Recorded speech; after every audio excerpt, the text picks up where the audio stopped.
మనము మెదక్ పార్లమెంటు స్థానంలో ఉన్నాము. ఇక్కడ నుండి బీజేపీ, బీఆర్ఎస్, కాంగ్రెస్ మూడు కూడా గట్టి పోటీ ఇస్తున్నాయని మనకైతే తెలిసింది. మొత్తానికి ఇక్కడ మన దుబ్బాక నియోజకవర్గంలో ఉన్నాం. ఇక్కడ కొంతమంది ఉన్నారు, వాళ్ళని అడిగి తెలుసుకుందాం. దుబ్బాకలో ప్రజెంట్ ఇప్పుడు ఉన్నది కొత్త ప్రభాకర్ రెడ్డి ఎమ్మెల్యే.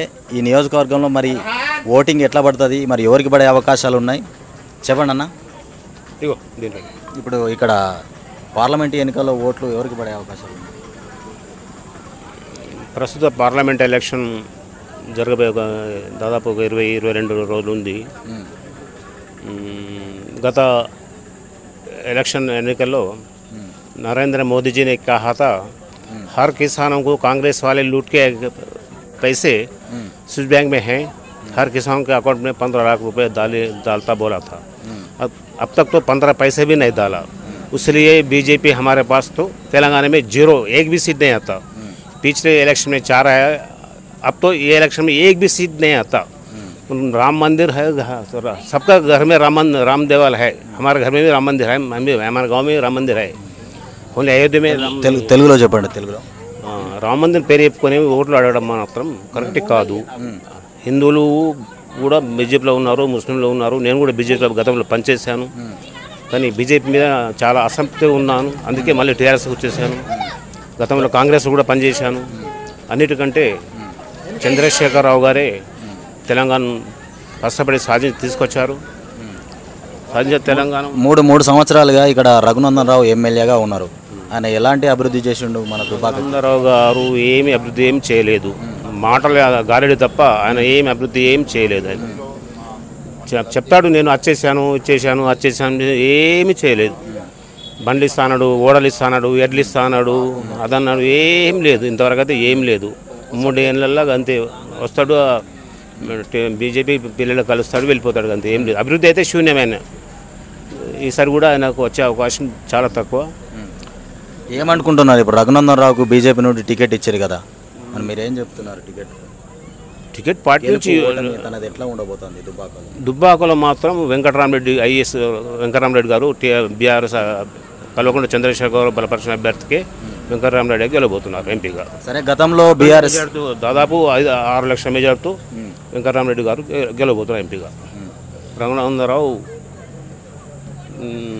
చాలా ఇబ్బందికరమైన పరిస్థితి. కాంగ్రెస్ వాళ్ళకు కూడా ఇబ్బందికరం. బీఆర్ఎస్ అధికారంలో ఉన్నప్పుడు ప్రభుత్వం ఎట్లా నడిచింది? ఇలా కాంగ్రెస్ పార్టీ అధికారంలోకి వచ్చింది, 3 నెలలు 4 నెలలు అయింది. కాంగ్రెస్ పరిపాలన ఎట్లా అనిపిస్తుంది నీకు? దాదాపు వీళ్ళు వచ్చి కాంగ్రెస్ వాళ్ళు వచ్చి రేవంత్ రెడ్డి గారు సీఎం అధ్యక్ష ఇప్పటివరకైతే రిజల్ట్స్ అయితే ఏమి లేవు. ఒక రైతు బంధు వేసిండు, మహిళలకు ఉచిత ప్రయాణం గది ఒకటి, కరెంటు సిలిండర్ ఒకటి అమలుపరచండు, కానీ రైతు రుణమాఫీ మాత్రం చేయలేదు. ఆయన చేస్తే కూడా జనాలు కొద్దిగా అట్రాక్ట్ అయ్యేవాళ్ళు. అది తప్పకుండా తొందరగా చేస్తే బాగుండేది. అప్పుడు జనాలు కొద్దిగా రైతులు రుణమాఫీ చేస్తే రేవంత్ రెడ్డికి ఇప్పుడు అనుకూలంగా ఉండేది. అవకాశాలు ఎక్కువ ఉంటాయి. రుణమాఫీ తొందరగా చేస్తే ఎలక్షన్ లోపలే రుణమాఫీ చేసేస్తే రైతులు చాలా కష్టపడుతున్నారు. అకాల వర్షాలు, వడగల వానతోటి మామిడికాయలు రాలిపోతున్నాయి, వడ్లు రాలిపోతున్నాయి. ముఖ్యంగా ఏ ప్రభుత్వము ఏ పార్టీ వచ్చినా కానీ రైతుల శ్రేయస్సు కోరి పనిచేస్తేనే వాళ్ళు ఆ పార్టీకి మనుగడ ఉంటుంది, వాళ్ళు ప్రభుత్వాన్ని ఏర్పడేసే అవకాశం ఉంటుంది. ఇప్పుడు రేవంత్ రెడ్డి అధికారంలోకి రాగానే డిసెంబర్ 9వ తారీఖున రుణమాఫీ చేస్తానని చెప్పినాడు. ఆ రుణమాఫీ చేయలేదు. ఇప్పుడు మళ్ళీ ఆగస్టు 15 లోపు చేస్తానని చెప్తుండు. మరి ఇప్పుడు చేస్తారనుకుంటున్నారా, చేయరనుకుంటున్నారా? రైతుల పట్ల రేవంత్ రెడ్డి చూపించేటువంటి ఆదరణ ఎట్లా ఉన్నది? మాకైతే రైతులకు నా అభిప్రాయం కాకుండా రైతుల అభిప్రాయం కూడా ఆయన మాటల్లో విశ్వసనీయత లోపించినట్టు అనిపిస్తుంది. చేసేది ఉంటే వచ్చిన తెల్లారి ఫస్ట్ సంతకం రాజశేఖర్ రెడ్డి గతంలో ఫస్ట్ సంతకం రైతు రుణమాఫీ మీదనే పెట్టిండు. అనుకోకుండా ఎట్ ఏ టైం 1 lakh వరకు బాకీ పెండుకున్న వాళ్ళకు వెంటనే చెక్కులు పంపించేశాడు. అప్పుడు నేను కూడా అరువుని నాకు కూడా 1 లక్ష రూపాయలు వచ్చేసాయి. మాట అంటే అట్లా ఉండాలి, కానీ నేను ఇప్పుడు చేస్తాను, వచ్చే నెలకు చేస్తాను, ఆగస్టులో చేస్తాను, సెప్టెంబర్లో చేస్తా అంటే రైతులను మభ్యపెట్టి ఓట్లు లాక్కోవడం అనేది కరెక్ట్ కాదు. రైతుతో ఎవరు ఆడుకున్నా పార్టీలు నష్టపోతాయి, ప్రభుత్వానికి మనుగడ ఉండదు. కాబట్టి రైతు రుణమాఫీ విషయంలో సత్వరమే ఈ ఎలక్షన్ లోపే, ఎలక్షన్ కోడ్ కూడా అడ్డంకి కాదు. కాబట్టి తొందరగా రైతు రుణమాఫీ రైతుల ఖాతాలో 2 లక్షల రూపాయలు ఎవరికి ఎంత ఉందో అంత అమౌంట్ ఖాతాలో ఎలక్షన్ లోపల వేస్తే ప్రభుత్వానికి కొద్దిగా సానుకూలమైన మెజార్టీ కొన్ని సీట్లు ఈ కాంగ్రెస్ పాలన ఏ విధంగా ఉన్నది అనేది మీరు ప్రజలకేమైనా చెప్తారా, ఇంటిమేషన్ ఇస్తారా? కాంగ్రెస్ పాలన అంటే దాదాపు 4 నెలలు 120 రోజులు గడుస్తున్నాయి. ఇప్పటికీ రిజల్ట్ అయితే ఇక రైతు బంధు మాత్రం వేసిండు అన్నట్టు, కొద్దిగా లేట్గా ఇంకో ముందు 4 రోజులు వేసిండు. కానీ ముఖ్యంగా కరెంటు బాగానే ఇస్తున్నారు.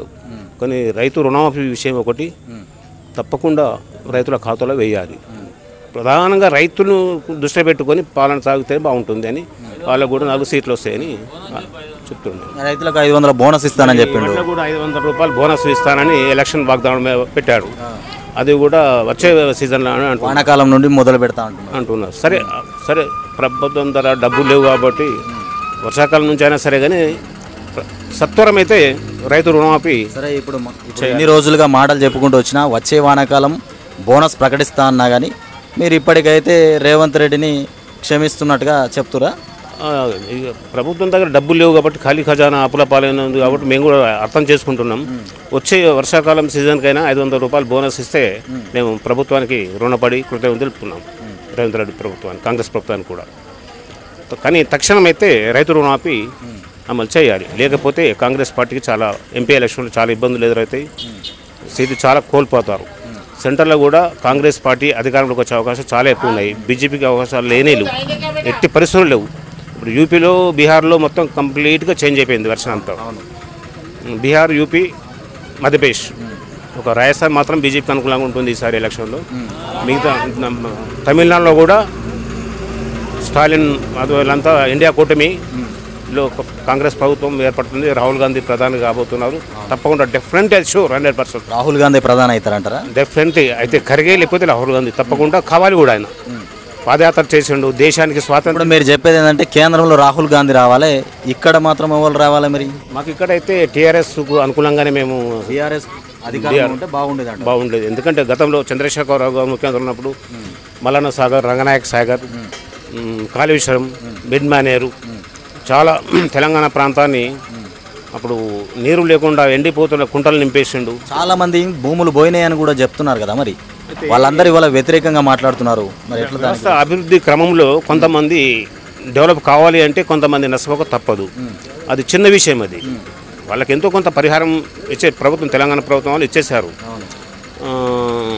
ఒక 1000 మందికి ఒక 10 మందికి అన్యాయం జరిగితే పెద్ద తప్పేం కాదు. అది ఎంత మహామేధావి అయినా, హిట్లర్ని అంత ఎవరికైనా మహామేధావులు జవహర్లాల్ నెహ్రూ గారి కూడా సాధ్యం కనిపించదు. పివి నరసింహరావు గారి కూడా సాధ్యం కనిపించదు. ఎంతో 10 మందికి, ఒక 100 మందికి న్యాయం జరిగినప్పుడు ఒక 10 మంది 5 నష్టపోతారు. దాంట్లో తప్పేం లేదు. సరే, నష్టపోయిన వాళ్ళ గురించి మనం మాట్లాడవద్దు. సరే, వాళ్ళ బాధలు వాళ్ళకు ఉంటాయి. ఏంటంటే వెంకటరామరెడ్డి కనుడు పోటీ చేస్తుండు కదా. వెంకటరామరెడ్డి మొత్తం భూ నిర్వాసితులను మొత్తము భూములు లాక్కొని పోలీసులను పెట్టి మొత్తంగా పెత్తనం చెలాయించిందని, వెంకటరామరెడ్డికి ఓటు వేయకూడదని ఇట్లాంటి మాటలు మాట్లాడుతున్నారు కదా. దాని గురించి ఏం చెప్తారు? అంటే ఆ విషయం ఏంటంటే, ఇప్పుడు ప్రభుత్వం అనేది విధాన నిర్ణయాలు తీసుకునే వాళ్ళు, అధికారులు ప్రభుత్వ నిర్ణయాలు అమలుపరిచే వ్యక్తులు. ఆయన ఒక కలెక్టర్ హోదాలో చేయాల్సిన పని చేసిండు. భూసేకరణ అనేది పెద్ద సమస్య. ఒక రైతు నాకు ఎకరాకి 50 లక్షలు కావాలంటారు, ఒక రైతు 1 కోటి రూపాయలు కావాలంటారు. అదంతా సాధ్యం కాని ముచ్చట. ఆయన ప్రభుత్వ ఆదేశాల మేరకు, చీఫ్ సెక్రటరీ గారు గవర్నమెంట్ ఆదేశాల మేరకు ఆయన ఎకరానికి 5 లక్షలు, 10 లక్షలు, 12 లక్షల వరకు ఇచ్చిందని మేము పేపర్లో చదివాము. ప్రత్యేకంగా చూసాం. సిద్దిపేట జిల్లా కలెక్టర్లో చాలామందిని ఆయన మెప్పించాడు. ఆయన మెప్పించి శక్తి ఆయన ఉంది, మెప్పించి మాట్లాడిండు, సాల్వ్ చేసిండు. ఏదో గిట్టని వాళ్ళు ప్రచారం చేసి ఆయనను బంధం చేయడం తప్ప మరో విషయం కాదు. మొత్తానికి ఇప్పుడు ఈ పార్లమెంట్ నుండి వెంకటరామరెడ్డిని గెలిపిస్తామంటారా? 100% వెంకటరామరెడ్డి గారే గెలుస్తున్నారు ఎంపీగా. 100%.